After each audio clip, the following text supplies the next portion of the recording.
নমস্কার বন্ধুরা, রিনাস কিচেনে আপনাদের সবাইকে স্বাগত। আজ আমি আপনাদের সঙ্গে শেয়ার করব বেসন দিয়ে কুঁদরির দুর্দান্ত স্বাদের একটি রেসিপি। বন্ধুরা, একবার এই পদ্ধতিতে বানিয়ে দেখবেন, নিরামিষ কুঁদরির রেসিপি খেতে অসাধারণ লাগবে। আর বাড়ির সকলে কিন্তু ভীষণই পছন্দ করবে। আর যে কুঁদরি খেতে একদমই পছন্দ করে না, সেও কিন্তু চেয়ে খাবে এই রেসিপি। আর তার জন্য দেখুন, খানিকটা আমি বেসন নিয়ে নিচ্ছি। আর বেসনের পরিমাণটা যদি কুঁদরির পরিমাণ বাড়ান, অবশ্যই বাড়িয়ে নেবেন। আর একটু দলা পাকি আছে বলে হাত দিয়ে ভেঙে নিচ্ছি বেসনগুলোকে। এবারে কুঁদরিগুলোকে কিন্তু খুব ভালো করে আমি ধুয়ে নিয়েছি। কুঁদরিগুলোকে অবশ্যই খুব ভালো করে ধুয়ে নিতে হবে, কারণ কুঁদরির গায়ে দেখবেন কুঁদরির পাতা, শুকনো শুকনো পাতা লেগে থাকে। আর তাই একটু রগড়ে রগড়ে ভালো করে গোটা অবস্থাতেই কিন্তু কুঁদরিগুলোকে ধুয়ে নিতে হয়। আর ভালো করে আমি কিন্তু একটা একটা করে কুঁদরি ধুয়ে নিয়েছি, নিয়ে জল ঝরিয়ে নিয়েছি। আর এবারে কিভাবে কেটে নিচ্ছি দেখতেই পাচ্ছেন। এই রকম পাতলা পাতলা করে গোল গোল করে কেটে নেব। আর বন্ধুরা, ভিডিওটা ভালো লাগলে অবশ্যই একটা লাইক করবেন আর চ্যানেলটা সাবস্ক্রাইব করে পাশে থাকবেন। আর কুঁদরির এই নিরামিষ রেসিপি একবার বানিয়ে খেয়ে দেখবেন, যে খাবে সেই বলবে কুঁদরির এত স্বাদ। নিরামিষ কুঁদরির রেসিপি এত সুন্দর খেতে হয়, আগে তো দেখিনি। এইভাবে বানিয়ে দেখবেন, খেতে অসাধারণ স্বাদের হয় আর একদম নতুন ধরনের রেসিপি বন্ধুরা। আর এইভাবে কিন্তু আপনারা এর আগে কখনোই বানিয়ে খাননি, আর এটা খেতে কিন্তু দারুণ স্বাদের হয়। আর সব কিছুর সাথেই খেতে পারবেন, খেতে অসাধারণ লাগে। আর দেখুন, সমস্ত কুঁদরিগুলোকেই আমি এইভাবে কেটে নেব। তবে কুঁদরিগুলোকে অবশ্যই গোটা অবস্থাতে ধুয়ে নেবেন। কেটে কিন্তু কুঁদরি ধোয়া যায় না, কুঁদরির মধ্যে আঠা লেগে থাকে, তাই কেটে কিন্তু কুঁদরি একদমই ধোয়া যায় না। ঢ্যাঁড়স যেমন গোটা অবস্থাতে ধুয়ে নিতে হয়, কুঁদরিও সেইভাবে গোটা অবস্থাতেই ধুয়ে নিতে হয়। আর সমস্ত কুঁদরিগুলোকে আমি কেটে নিয়েছি। আপনারা চাইলে বটি কিংবা ছুরি, যাতে সুবিধা সেটা দিয়েই এইভাবে কেটে নেবেন। আর দেখুন, প্লেটের মধ্যে উঠিয়ে নিয়েছি। এবার এর মধ্যে কিছু মশলা আমি যোগ করে দেবো। দিয়ে দিচ্ছি অল্প করে হলুদ গুঁড়ো, স্বাদ অনুসারে লবণ, আর অল্প করে জিরে গুঁড়ো, অল্প করে ধনে গুঁড়ো এর মধ্যে আমি ছড়িয়ে ছড়িয়ে দিয়ে দেবো। দিয়ে খুব ভালো করে কিন্তু কুঁদরিগুলোকে মাখিয়ে নিতে হবে। একটু সময় নিয়ে মাখাতে হবে। কুঁদরিগুলোর প্রত্যেকটা টুকরোর মধ্যে যেন এই মশলাগুলো লাগে, খুব ভালো করে মাখিয়ে নিতে হবে।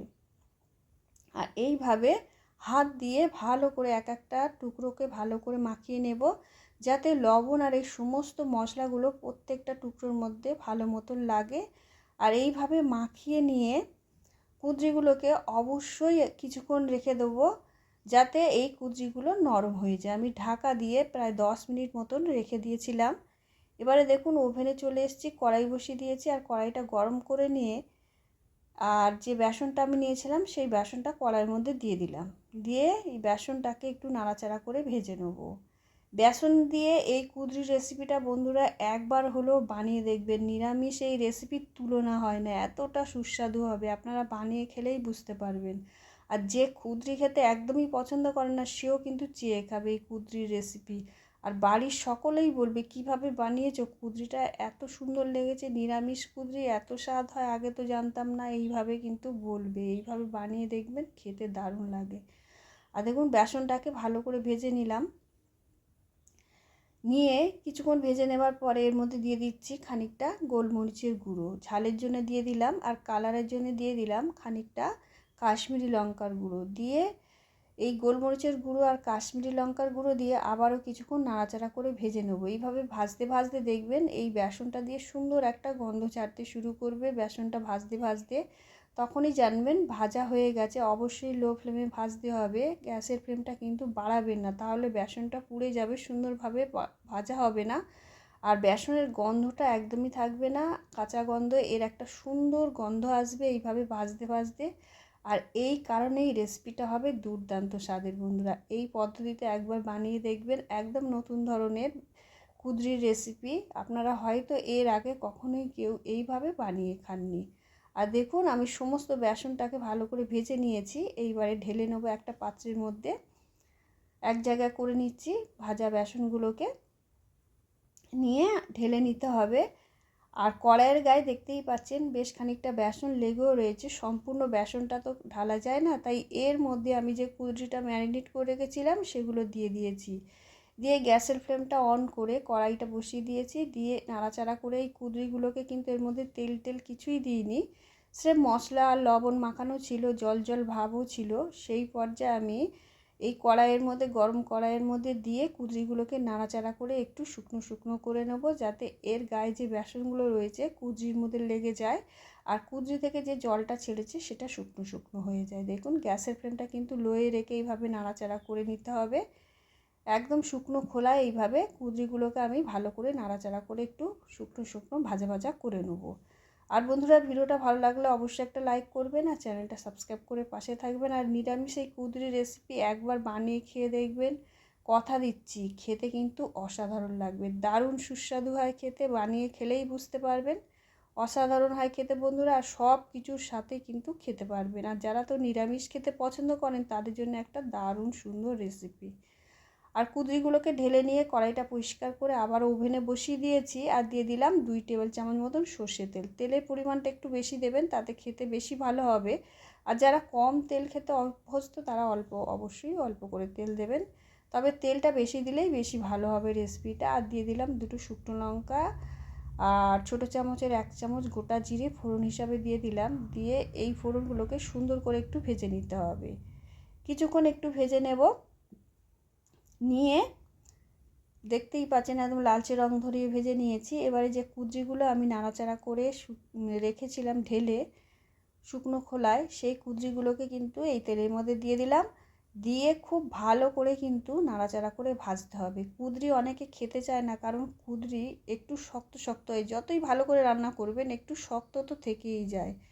আর এইভাবে যদি লবণ দিয়ে মশলা দিয়ে ম্যারিনেট করে রেখে দেন, কুঁদরিটা নরম হয়ে যাবে। আর অবশ্যই বেশি করে তেলে খুব ভালো করে ভাজতে হবে, না বেশি করে ভালো করে ভাজলে কুঁদরি কিন্তু খেতে একদমই ভালো লাগে না, একদম নরম হয়ে যাবে। সেইভাবে খুব সুন্দর করে লালচে রং ধরিয়ে কিন্তু ভেজে নিতে হয়। আর আমি ঢাকা চাপা দিয়ে ভেজে নিয়েছিলাম, দেখুন অনেকটা সময় ভেজে নিয়েছি, মাঝে মধ্যে নাড়াচাড়াও করে নিয়েছি যাতে পুড়ে না যায়। এইভাবে বেশ কিছুক্ষণ আমি সময় নিয়ে কুঁদরিটাকে ভালো করে ভেজে নিয়েছি। দেখতেই পাচ্ছেন, কালারটা দেখেই বুঝতে পারছেন এই রকম খুব সুন্দর করে ভেজে নিতে হবে, যাতে একদম কাঁচা ভাবটা না থাকে, নরম হয়ে যায়, সুন্দর সুন্দর ভাজা ভাজা হয়ে যায়। যত ভাজবেন এই কুঁদরিটা ততই কিন্তু খেতে সুস্বাদু হবে। আর রেসিপিটা অবশ্যই সরষের তেলে রান্না করবেন। আর এইভাবে দেখুন কিছুক্ষণ ভেজে নেবার পরে এর মধ্যে দিয়ে দিচ্ছি একটা টমেটো, মিডিয়াম সাইজের টমেটো ডুমো ডুমো করে কেটে নিয়েছিলাম, সেইটা দিয়ে দিলাম। টমেটোটা দিয়ে আবারও খুব ভালো করে নাড়াচাড়া করে মিশিয়ে নেব। এইভাবে ভেজে ভেজে কিন্তু অবশ্যই রেসিপিটাকে তৈরি করতে হবে, তাতে খেতে দারুণ সুস্বাদু হবে। আর যে কুঁদরি খেতে পছন্দ করে না, এইভাবে রান্না করে দেবেন, সে খাবেই খাবে, এতটাই সুস্বাদু হবে। আর খুব ভালো করে টমেটোটা দিয়ে ভালো করে ভেজে নিয়েছি। যেসব বাচ্চারা দেখবেন সবজি খেতে পছন্দ করে না, একটু অন্য ধরনের একটু ভালো করে রান্না করলে কিন্তু খেয়ে নেয়। দেখবেন এইভাবে রান্না করে দেখবেন, এই পদ্ধতিতে প্রত্যেকে কিন্তু খাবে আর কেউ বলবে না যে রেসিপিটা খারাপ হয়েছে। এবারে কিছুক্ষণ টমেটো দেওয়ার পর ভাজা ভাজা করে নেওয়ার পরে দিয়ে দিচ্ছি আবারও অল্প করে কিছু গুঁড়ো মশলা, অল্প করে হলুদ গুঁড়ো, জিরে গুঁড়ো আর ধনে গুঁড়ো আমি আগেও দিয়েছিলাম, ম্যারিনেট করেছিলাম দিয়ে। এবারেও খানিকটা অল্প করে দিয়ে দিলাম। সব কিছু দিয়ে আবারও খুব ভালো করে নাড়াচাড়া করে মিশিয়ে নিলাম। এইবারে যে বেসনটা ভেজে উঠিয়ে রেখেছিলাম, সেই বেসন থেকে খানিকটা বেসন আমি এর মধ্যে দিয়ে দিলাম।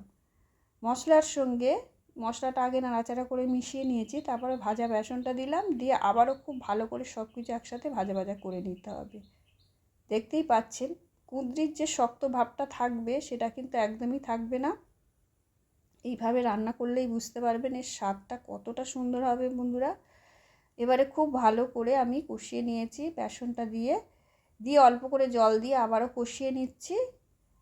খুব ভালো করে কিন্তু কষিয়ে নিতে হবে, এইভাবে জল দিয়ে কিছুক্ষণ কষিয়ে নেবার পরে আবার আমি জল দিয়ে দেবো, তবে খুব বেশি জল দেব না, অল্প করেই দেব, কারণ রেসিপিটা হবে শুকনো শুকনো, একদম ঝোলই থাকবে না বললে চলে, একদম হালকা হালকা রস রস থাকবে, সেইভাবে হিসেব করে জলটা দিতে হবে। এবার দিয়ে দিলাম অল্প করে চিনি, যেহেতু নিরামিষ রেসিপি চিনিটা কিন্তু অবশ্যই দিতে হবে। আর কুঁদরি দেখবেন একটু টক টক হয়, তাই এই চিনিটা দিলে এর স্বাদটা কিন্তু ব্যালেন্স হবে আর খেতে দারুণ সুস্বাদু হবে। আবারও খানিকটা ভাজা বেসন দিয়ে দিলাম, দিয়ে সব কিছু একসাথে কষিয়ে নেব। তবে কুঁদরিটা আমি যেভাবে নিয়েছি দেখতেই পেলেন, একদম কচি কুঁদরি নিয়েছি, সবুজ রং দেখেই নেবেন। কুঁদরিটা যেন সবুজ হয়, ভিতরে যদি লাল হয়ে যায়, পাকা হয়ে যায়, সেই কুঁদরিটা কিন্তু খেতে ভালো লাগবে না। এই রেসিপিটা তৈরি করলে অবশ্যই কাঁচা কাঁচা কুঁদরি নেবেন, একদম সবুজ রঙের কচি কচি কুঁদরি ব্যবহার করতে হবে। আর দেখতেই পেলেন আমি লো ফ্লেমে 2 থেকে 3 মিনিট ঢাকা দিয়ে রান্না করে নিয়েছিলাম। খুব বেশি কিন্তু রান্না করার আর দরকার পড়েনি, কারণ এটাকে খুব ভালো করে ভেজেও নিয়েছিলাম, কষিয়েও নিয়েছিলাম। আর চিনিটা কিন্তু অবশ্যই দেবেন, যেহেতু নিরামিষ রেসিপি চিনি না দিলে কিন্তু খেতে ভালো লাগবে না, আর কুঁদরি একটু টকটক ভাব লাগে। এই পদ্ধতিতে বেসন দিয়ে কুঁদরি রান্না করে দেখবেন বন্ধুরা, যার সাথেই খাবেন খেতে কিন্তু অসাধারণ লাগবে। আর যে কুঁদরি খেতে পছন্দ করে না সেও কিন্তু চেয়ে খাবে এই রেসিপি, প্রত্যেকেই খাবে, কেউ বলবে না যে রেসিপিটা খারাপ হয়েছে। আর দেখেই বুঝতে পারছেন কতটা লোভনীয় হয়েছে এই